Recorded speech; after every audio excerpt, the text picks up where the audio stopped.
就觉得，在我以前经济能力可能还没那么好的时候，在发言的时候看到隔壁人他写50万，那我要写多少？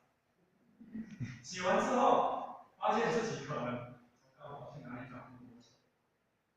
所以布施是要量力而为。这个量力而为，或者在讲故事，对啊，或者花了一点点时间。以前有一个乞丐婆，他没有钱布施给婆婆，他把他的头发剪掉，拿去卖2文钱。那2文钱去做布施的时候呢，婆婆亲自为他做家事，为他做祷告。来世之后呢，这个乞丐婆她转世成皇后。当她转世成皇后的时候呢，布施了好多金钱哦。可是呢，婆婆再也不帮她做任何家事跟祈祷。这个或者要讲，比如说梁武帝当初造桥铺路，盖了一大堆佛寺，最后他问达摩说：“有没有功德？”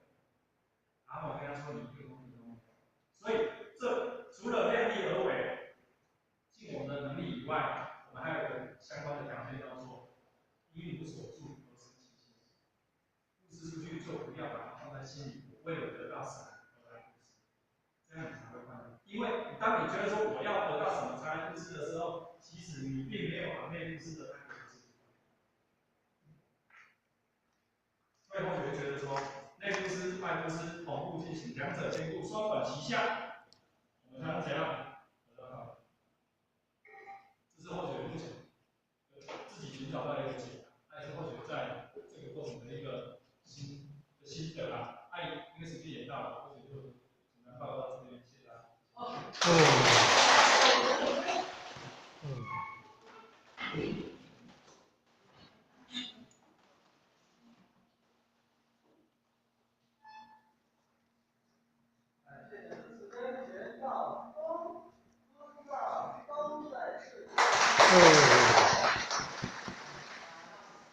我可能其实。